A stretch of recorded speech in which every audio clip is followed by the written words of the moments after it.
Welcome to Business Talk Sister Gawk. I'm Bekkah. And I'm Ruthie. And we are launching a new show. This is our actual introduction podcast to tell you a little bit about what we're going to be doing and why we're going to be doing it. So who we are specifically, we are sisters that enjoy business thoroughly. Mm-hmm. And what we do in this podcast is talk to you about why not only we love business, but why you should try business for yourself. Whether it's starting something on the side or launching full-blown into a big brick and mortar building, whatever it is, we want to talk about it and learn how to do it easily with lower risk than you would have possibly imagined possible. Mm-hmm. And basically, the gist of it is that we want to demystify business for you. So any questions you have and things, we like to try to address those and give you tools to kind of unpack what entrepreneurship is, what business is, and basically just turning your passion into profit. Yeah, so the structure of our podcast is to specifically discuss first our business talk, and then after that, we're going to gawk about something together because we enjoy doing that. And the definition of gawk is to stare openly and stupidly.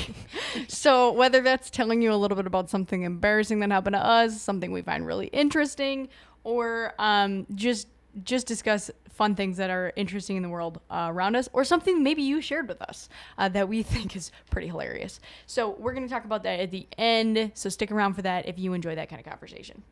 So the proper way that we're going to do this is within our content style, offer you educational tools, tips, things how to do, and then we're also going to be interviewing entrepreneurs. We want to talk about specifically what it is that they do, why do they do it, and how did they do it, right? We want to know the nitty-gritty details of how did you go about getting this started. And if someone else was to do this in a different area, what would that look like? What advice would you have for them? What are the resources available? All of that kind of stuff, right? So we're going to waffle back and forth between those two based on the different segments of if we have, I know coming up, we have a 4-part series on different tools and tips that we would recommend you use if you're looking to start a business for yourself that are going to be really useful to you in getting organized and staying on track. Mm-hmm. So that's kind of how that goes. And what you can expect from us is just kind of the format of it is a 20-minute podcast that we'll be posting on Fridays. And that's kind of what you can expect from us. Yeah. And we're going to be real. We're going to have some fun. Mm-hmm. So within that today, we're going to be specifically talking about branding. And the reason why we wanted to talk about that first is because obviously we've been doing a lot of it to get ready for this podcast launch. Yeah. Within that, we want to talk about what it takes to brand yourself, your business, and what that can look like as you're getting started. Mm-hmm. So one of the things that we always recommend people start with while looking at a business or doing a consulting company, whatever it is to think about your core values. Mm-hmm. What is it that makes you not only valuable, but what do you find as important about what you believe in, mm-hmm. right? So for us, what we chose is, for this podcast, our core values are to educate, collaborate with our listeners as well as other entrepreneurs, inquire. We want to ask questions. Sometimes questions, when we ask them, we find really interesting data or information and resources that we would have never known were available mm-hmm. To us or to others that could be in that industry. And then we also want to explore new things, because that is how you grow. When you learn things, whether you succeed or fail, you do learn something from it. And we want to be able to share that with you, especially the failures, so you don't do them as well. Mm-hmm. Yeah. So what's important about that and defining that as your business is that you can kind of come back to that. Every single decision that you make, is this consistent with our core values? Whether that's attending a certain event or like posting something on your website or hiring someone, you come back to your core values all the time. Is this consistent with who we are as a company? And then it's not so much an argument of whether or not you should do it, is this consistent with our core values? And then if it is, then you can have more discussion about that. But it always starts with the core values. Yeah. And within that, obviously the next question you should probably ask is this profitable, right? Yeah. Just because it's consistent doesn't necessarily mean that you should spend a bunch of money on it and get no return. So within branding, though, a lot of people think specifically about a logo when you say your brand, right? You think of like those name brands that are all within your house or clothes you wear, that kind of stuff. But actually, branding is so much more than that. If you've ever, I would definitely Google this, brand manual. You can find some really cool brand manuals. Universities are known to have some really cool ones about their tone, their obviously the core values, how they have different fonts, the logos that they use, and then the subsets of departments. There's so many things. And as you grow as a business, you're probably going to get more into the nitty gritty of that. But one of the things we know about us as, say, our tone of what we would want to keep consistent with our branding is we're going to have fun within it. We know that we want to be educational, but we don't want to be boring, right? And so within what you guys think about as what is your brand, how are you communicating that? It's really important to be consistent on every single platform that you are representing yourself in, right? And within that, we know that as a business, you want to be showing up places. So for a business, if you're starting one, 4 places online that we would recommend you being to start off, just because you need the exposure and you want to be getting reviews and all that kind of stuff to show up in Google search, would be a Google business listing, a Bing business listing. For some of you who don't know what Bing is, it's another search engine, right, by Microsoft. Facebook, you should have a Facebook page, and then also a Yelp listing. So within Yelp, you can set up a free listing. All of those are free, by the way. It should have your website on there, all that kind of stuff. We're not going to do that as a podcast because this is actually something that we actually own our own businesses. The podcast is honestly more for fun, but we are going to try ways to make money on it and let you know about those and see, hey, this is what's really working, or this is what we tried, and we did sponsorships or whatever, because we want it to be free for you guys to listen to, right? And we're going to try different things within that. So if you're really interested in being an entrepreneur in podcasting, this would be a great place to learn a little bit of things about that. And kind of what we've done to get that going. So going back to just being present online, I know a lot of times it's good not only to have that consistency in voice of your branding, but it's also good to be consistent in the content that you're producing and also your everything, like your phone numbers, your addresses, because Google sees that. And if you have, say, a listing on Yelp and your phone number is different than what you have on, say, like Facebook or something like that, then Google, when it crawls the website looking for, if someone searches, say Business Talk Sister Gawk, and we have different phone numbers or different addresses listed, then Google sees that as an inconsistency, and it will actually de-rank you in search results because it sees you as an uncredible source. So it's really important to have that consistency across platforms. And as you can see, we are kind of nerds about digital marketing. So some of the stuff that we'll share with you throughout is maybe useful for you in that realm, but we also love talking with people who are experts in other areas as well within the business world. So when we're talking about that consistency, if you're thinking, oh, well, I am just starting out and I don't have a lot of money. Hey, listen to the next 4 podcasts of ours, because they are all about tools you can utilize for that phone number, for meeting with people, for getting your name out there. Because seriously, there's tons of free stuff that you can utilize without spending a dime. So listen to those for sure. And so within branding, we wanted to talk a lot about your target market. You could break this down into specifically demographic information, which a lot of these words that we're using, they might be new to you. Demographic, right? What does that mean? It's talking about who that person is. Specifically, you can find data on that, like what region are you targeting to? What area do they live in? You can find data from the Census Bureau on how much that person makes, or the average family size. What area are you looking into? Or maybe you're doing something for the entire United States, and you can really dig into a specific target category. So for me, one time I got to really dig into demographic information, target market for specifically librarians And first of all, I love librarians. So that was already like a great time. But within there, I mean, I learned a lot of stuff about them. First of all, they love quotes, right?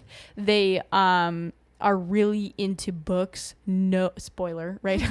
No brainer there. There's actually a hashtag on Instagram, librarians of Instagram. Look it up, seriously. And they really like cats, okay? Bibliophiles, that's a thing, a term that they use. You can hashtag that. So there's tons of different things that you can look up about a demographic, and maybe this is what they're interested in. Now, in my study of librarians, which is not a ton of research, but enough to know they really like tea. Maybe it's because they also really enjoy Great Expectations and Pride and Prejudice, you know, a little bit of Charles Dickens, classical reading. But that's really cool. They appreciate older works of literature, right? So there's tons of things you can learn about a specific target market if you're saying, I really want to know more about how to get my business in front of these people. And if you do all of your branding to target them, you're going to get them. They're going to be engaged. And when you hit it right, you're going to see great success from it. Yeah. But I will say that if you're going to do marketing and branding, you're going to also have to do sales. And some people don't really like sales because that's so uncomfortable. I don't know if you guys know this about Ruthie, but that is like her favorite thing to do is to go door to door and sell stuff. When I know about the product that I'm selling. So that's something that's important too with your business, is that you have to be passionate about what you're doing. You have to be passionate about whatever it is that you are pursuing even before you start pursuing it. And I think that it's so much easier for me. One thing I love is door-to-door fundraising. Like that is so enjoyable to me. And a lot of people are like, that sounds terrifying. Like talking to strangers over and over again, that sounds horrible. I love that. That's like my bread and butter. So, but for me, I have to know the product. I have to know the cause. I have to know what I'm doing to feel comfortable doing it. So get yourself well-versed in what you're doing and why you're doing it. You know, and again, that comes back to core values of just, and having that. Another good thing to do is formulate a mission statement so that you, that complements your core values. That's really important. Yeah. So for us, what our mission is to demystify business. Mm-hmm. And the action of that you can see on our website is demystifying business, right? Mm-hmm. So within that, we want to talk about how easy it is to set up a business or to get this stuff done. A lot of times I've seen people, especially within the marketing world, say, oh, well, you need this. Like, for example, we were talking about a brand manual. And if you search some of them online, especially for like really big businesses like, I don't know, General Mills or Cargill, for example, I'm sure they have tons of information on their brand. And they probably spent upwards of $50,000 on that. Or more. Yeah. Or they have an entire in-house team that gets paid full time to do that, right? And a lot of people think, oh, that's so scary. Mm-hmm. But the reality is a lot of the stuff that they're doing is really not rocket science. It's just that they're way bigger than a solo entrepreneur starting out. Mm-hmm. Okay? And so a lot of the stuff that they're doing, you can do too. It just takes time. Mm-hmm. And that's, for a lot of bigger businesses, what they don't have. And you have loads of it, right? Lots of time, but maybe not a lot of money. So that's where really understanding this stuff for yourself and getting educated from the beginning is going to help you in the long run. Mm-hmm. Also make way better decisions about who to hire as a subcontractor or as a different business giving you a service when you know it's not worth your time to do it yourself. Mm-hmm. Right? I know that there's certain things that I am just not willing to invest the time in to do myself. Mm-hmm. One of those things was our logo. I know that someone else is going to be way well versed in that, who's a graphic designer, rather than doing it with a free software, which, I mean, I could do it with the free software if I was trying to get cheaper. But in this case, it was worth the investment for us to pursue connecting with a graphic designer to do that. And I think like one thing that's especially important as you're starting out is teach yourself to be a researcher. Every decision that you make, you research it, you know, so then that's going to really just kind of cut down on a lot of the operation costs that you have because you've spent the time to research to find out if it is going to be a profitable decision for your business, if it is going to pay off in the end.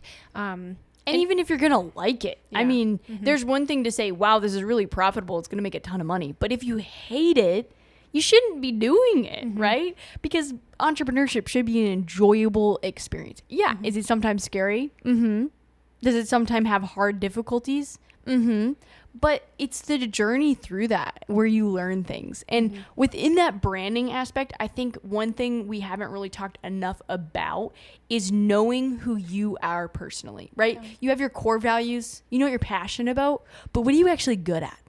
Right? If you have ever taken personality tests, which, by the way, you can get a lot of these for free online or go to your local library or your career force center.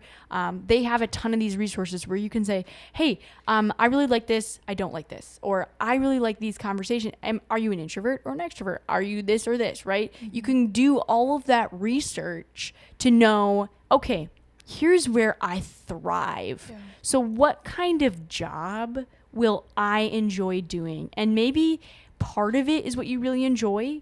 And then the rest, you're saying, okay, I'm going to look for additional resources to supplement where I know I'm weak. Yeah. Within that, Ruthie and I did this for our podcast even. I know I am not a detail-oriented person. I know that I am. And I appreciate that about her, because if it's something that I do over and over again, it's going to drive me bonkers, because I love doing new things, learning new fun facts, and Ruthie loves processes. If she can do it, consistency. yeah, over and over again and make sure it looks good, she thrives at that, where I'm like, someone is sucking my brain away slowly. So know that about yourself. And really ask your friends and your relatives and ask them, what am I good at? And not in like a weird, like stroking your ego kind of way, but really ask them, like, if I were to pursue this, what do you think I would struggle with in it? And what do you think I'd really thrive at? And take their feedback and really just analyze it and think through it yourself. You don't have to let it crush your soul or like anything like that, but just like think through, like, okay, if they said, you're really not good with numbers. Oh, okay. Well, then I should really take the time to research some different either accounting softwares, or I should really get an accountant, or I should like ask someone to help me with this, or I should really work more on that. And I think one thing that's important, I really like Strength Finders and their whole program and stuff. And one thing that they focus on is not necessarily taking someone's weakness and trying to make it their strength, but they focus on finding someone's strength and improving on that strength. So if you are not good at numbers, it doesn't make sense for you to just keep beating yourself in the head trying to get better at numbers. If you're really, really good with people, then you get better and better and better at being good with people. And then you find some other resource that's going to help you with numbers.